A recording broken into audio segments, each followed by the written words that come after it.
En 1952, un 26 de julio, a los 33 años, muere en Buenos Aires la actriz María Eva Duarte, ¿no? Segunda esposa del presidente y general Juan Domingo Perón, protagonista de una extensa obra de trabajo social y promotora de los derechos de las mujeres. En 1948 fundó la Fundación Eva Perón, mediante la cual construyó hospitales, asilos, escuelas, impulsó el turismo social creando colonias de vacaciones, difundió el deporte entre los niños mediante campeonatos que abarcaron todo el país. Otorgó becas para estudiantes, ayudas para la vivienda y promocionó a la mujer en diversas facetas, adoptando así su posición activa en las luchas por los derechos sociales y laborales, constituyendo el vínculo directo entre Juan Domingo Perón y los sindicatos. En 1949 fundó el Partido Peronista Femenino. En 1951, debido a las primeras elecciones presidenciales con sufragio universal, el movimiento obrero propuso a Evita como compañera de fórmula de Perón, como candidata a vicepresidenta. Sin embargo, ella renunció a la candidatura el 31 de agosto, en el día conocido como el Día del Renunciamiento, debido a las presiones de los grupos opositores al gobierno, las luchas internas dentro del peronismo y al cáncer de cuello de útero que tenía diagnosticado desde 1950, el cual se había agudizado. Acá Fabio va a seguir con esto, que es la continuación del día de su muerte, ¿no? Yo quería, aprovechando la semana, donde siempre en las efemérides lo más importante que pasa siempre alrededor de estos días es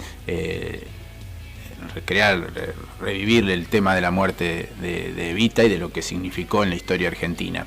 Y ahora, aprovechando eso, la plataforma Star Plus lanzó la serie Santa Evita. Santa Evita.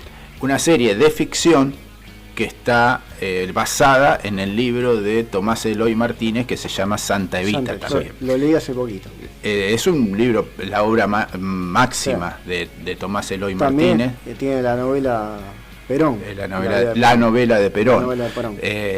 ¿Por qué? Porque Tomás Eloy Martínez salta a la fama, o su prestigio primero como periodista y después como escritor está íntimamente relacionado a una entrevista que Perón en Puerta de Hierro le da alrededor del año 69, por ahí, y a partir de ahí Tomás Eloy Martínez cobra notoriedad y varios años después escribe el libro Santa Evita, que es la historia del recorrido del cadáver de Perón, pero novelada. En el libro no inventa nada nuevo, pero sí agrega cosas para darle un formato de libro y de novela. Pero bueno, con ese estímulo de haber visto la serie, que es muy buena, sobre todo los primeros capítulos, después para mi gusto cae un poco, la serie de Star Plus me estoy refiriendo, cae un poco, pero está muy bien actuada, Natalia Oreiro está muy bien como Evita, es muy bueno el trabajo de Grandinetti como Perón, y el trabajo de Alterio es imperdible para mí. Un militar, ¿no? Alterio hace la historia del general, del coronel Koenig, que es de alguna manera, ahora lo vamos a ir haciendo cronológicamente, ¿por qué? Y decíamos que en base a esta ficción, tanto al libro de Martínez como a la serie que está ya en la plataforma, fuimos a buscar un poco cuál es la historia real, no ficcionada, sino los datos duros que se sabe del recorrido del cadáver de Eva a partir del momento en que cae Perón hasta que vuelve y es depositado definitivamente en la Recoleta. Es uno de los recorridos más turísticos de Buenos Aires, vienen de todo el mundo, van a visitar la tumba de Evita, pero este marco temporal entre la caída de Perón, no la muerte de Evita, entre la caída de Perón y cuando es depositada en la Recoleta, es lo que muchos historiadores investigaron, y el principal de ellos, el que lo escribe muy claramente, y es la fuente principal de este pequeño resumen que voy a hacer yo, es Felipe Piña, un historiador absolutamente confiable. Y es muy interesante cómo lo plantea él, porque hace también una cuestión cronológica clara. Felipe Piña y otros historiadores que leí. Y la historia del cadáver de Evita en realidad empieza unos días antes de su muerte, cuando se sabía que era irreversible, que terminaba la vida de Evita muy temprana, a los 33 años. Perón decide que el cadáver había que preservarlo y llama al que en ese momento era el médico especialista más prestigioso del mundo, que se llamaba Pedro Ara, un catalán. Sí. En la serie está interpretado por el actor de Merlí, el profesor de Merlí. Hace del médico en otra película también ese papel lo hizo Federico Lupi. Pero bueno, cuando viene el médico, llega a la residencia presidencial, que no era la de Olivos, sino de la calle Austria, y ni bien muere Evita, empieza con su trabajo de preservar el cuerpo. Recordemos que Evita muere en 1952 y el gobierno de Perón cae en el 55. Claro.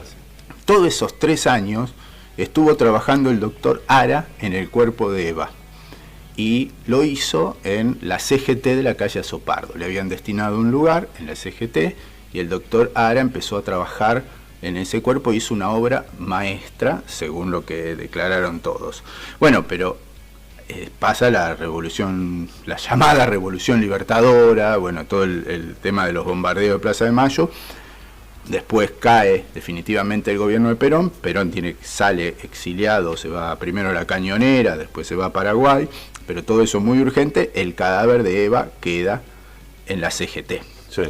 Todavía custodiado y todavía con el doctor Ara trabajando, porque iba a ser un trabajo muy exhaustivo. Custodiado por sindicalistas. Custodiado por sindicalistas, pero situémonos, 55, gobiernos militares, empieza a haber movimientos extraños ahí. Bueno, el gobierno de la Revolución Libertadora, la dictadura, encarga a un coronel que se llamaba Carlos Mori Kenning, que es lo que decíamos que en la serie es el hijo de Alterio, el que hace el personaje de este coronel. Dice que es excelente. Caracterizado de una manera extraordinaria, tiene rasgos casi hitlerianos, como puede llegar a lograr eso. Pero bueno, vean, vale la pena verlo solamente por eso. Y una cosa lateral es que la traducción de alguno de los idiomas nórdicos, una mezcla de alemán, sueco, de Mori Kenning, es Rey de la Ciénaga. O sea, el personaje oscuro que se hace cargo de alguna manera del cuerpo de Evita, significaba Rey de la Selva. Este personaje, Carlos Mori Kenning, era el jefe del Servicio de Inteligencia del Ejército.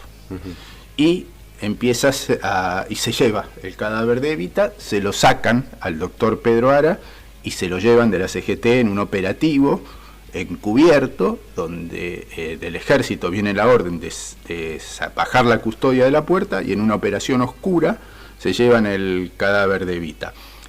Mori Kenning y su asistente, que era el mayor Arandia,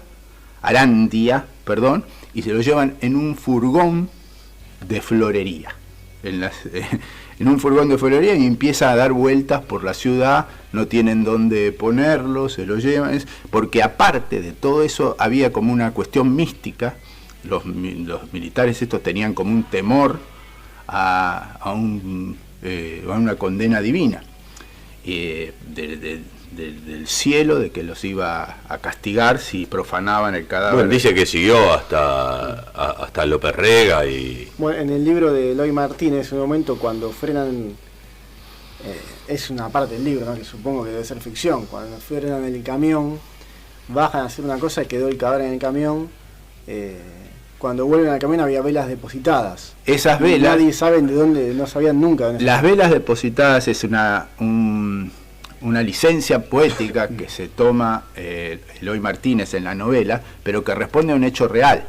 La resistencia peronista de aquellos momentos estaba siguiendo los pasos del cadáver. Sí, lo estaban siguiendo. No lo perdían de vista, y de alguna manera le daban señales a los que se estaban llevando el cadáver de que lo estamos mirando. Que lo estamos mirando. Entonces eso aumentaba la paranoia de los secuestradores del cadáver.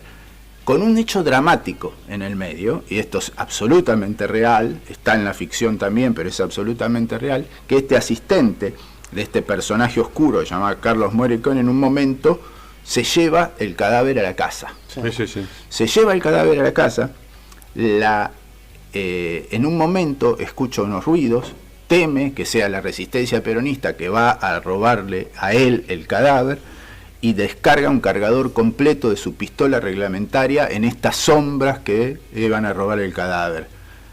Cuando baja, se da cuenta, era su propia esposa embarazada, que él mismo la asesinó. Sí.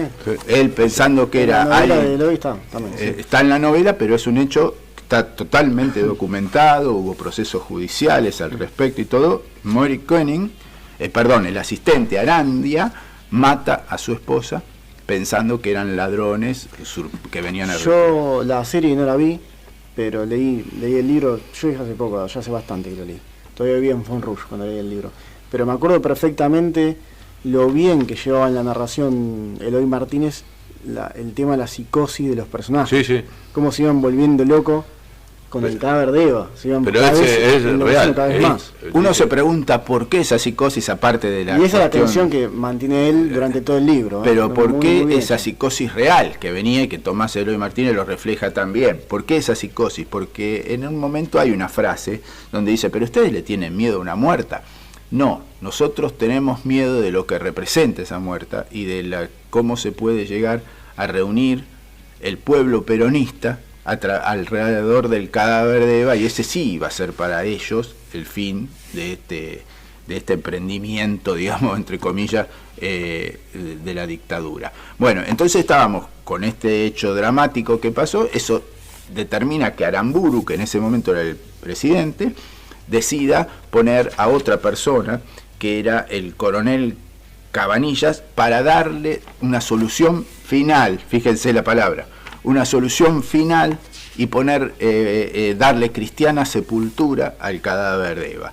Este señor Cabanillas tenía contactos muy altos con la iglesia, el capellán del ejército llamaba Roger, y entre los dos, y con la participación de quien después fuera presidente de facto, Lanusse, arman un operativo para sacar el cadáver de Eva del país y que se le dé una sepultura cristiana para que Dios no los castigue, pero se llevan el cadáver. Se llevan el cadáver con la complicidad de una orden, la Compañía de San Pablo, y hasta el conocimiento del Papa, que en ese momento era Pío XII, y trasladan el cadáver a un cementerio, al cementerio de Milán. Hasta hay una gente encargada de ponerle flores. Con un nombre falso también. Con un nombre falso. El nombre falso era María Maggi de Magistris. Ese era el nombre que tenía el cadáver de Eva y con el que fue enterrado en Milán. Todo esto quedó documentado en los servicios de inteligencia de la Nación, ante escribano y todo, y estaba en un sobre lacrado donde estaba el cadáver de Eva, cuál era el nombre falso, bueno, todo estos seguimientos, por este respeto religioso reverencial que tenían los militares con respecto al cadáver de Evita. Pasan los años, Perón exiliado en Puerta de Hierro, viene lo que se llamó el pacto, el Gran Acuerdo Nacional, en donde Lanusse, presidente de facto, intenta un arreglo con Perón, que ya llevaba casi 18 años de exilio, y como muestra de buena voluntad le ofrece a Perón devolverle el cadáver de Eva. Pero que quede en España. El cadáver de Eva todavía estaba en Italia, claro. En Italia. Bueno, Perón obviamente acepta que le devuelvan el cadáver de Eva sale del... Perdón, ¿me puedo cortar, Fabio? Dale. Me parece que en el medio también estuvo el secuestro de Aramburu, que fue también importante. Sí, háblale una vez porque el secuestro de Aramburu es un punto importante también. Es un punto importante, ¿por qué? Porque cuando le devuelven el cadáver a Perón en Puerta de Hierro, está de vuelta, vuelve a aparecer el doctor Ara para verificar que esté bien, que sea el cadáver real, es así, y el cadáver queda Antes de eso es donde aparece el tema de Montoneros, claro, que habían secuestrado y matado a Aramburu, porque Aramburu no les había dicho a ellos dónde estaba el cadáver de Eva. No.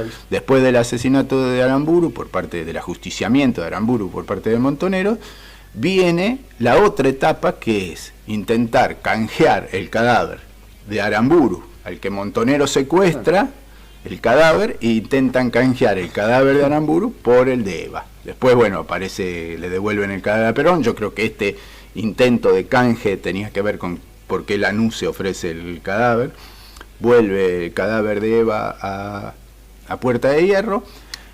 Vuelve Perón a la Argentina. El cadáver de Eva queda en Puerta de Hierro, en Madrid. Perón se hace cargo del gobierno y recién ahí repatrian el cadáver López Rega e Isabel. Y tienen al cadáver de Eva de vuelta en Olivos. Ahí donde también aparece una cuestión de ficción, donde que no se supo nunca si es ficción o no, donde Isabel y López Rega hacían esoterismo con el cadáver, pasaban la energía de Evita a Isabel. Bueno, el tema es que el cadáver seguía todavía dando vueltas por ahí. Por eso lo apodaban el Brujo también. Por eso lo apodaban el Brujo. Muere Perón, y después finalmente el cadáver de Eva vuelve a Olivos, lo tienen en Olivos, y después de un tiempo, cuando llegan los militares con el otro golpe de Estado, el de la más sangrienta dictadura, el cadáver es entregado a la familia Duarte y va a donde ahora está definitivamente, que Recoleta. Fue apellido explícitamente las hermanas de Eva. Nos tenemos que situar en una sola cosa. Fue una mujer que no tuvo ningún cargo político y solo una carrera de 7 años.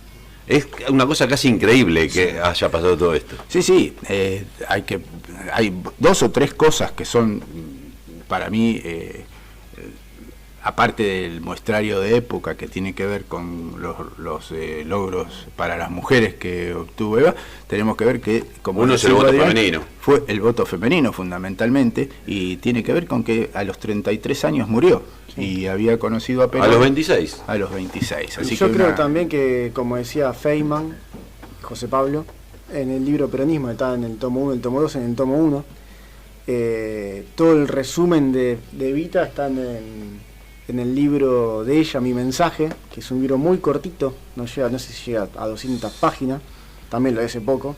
Es muy interesante y ahí resume ella toda la idea de ella. Así que es muy interesante. Bueno, cerramos con lo que fue una entrevista de María Sevani, con la frase que dejó uno de los más altos funcionarios de dictadura cuando le pregunta a María Sevani, una periodista, por qué este temor a Eva. Tal vez, dice este general, tal vez porque a ella es a la única a la que siempre, aún después de muerta, le tuvimos miedo.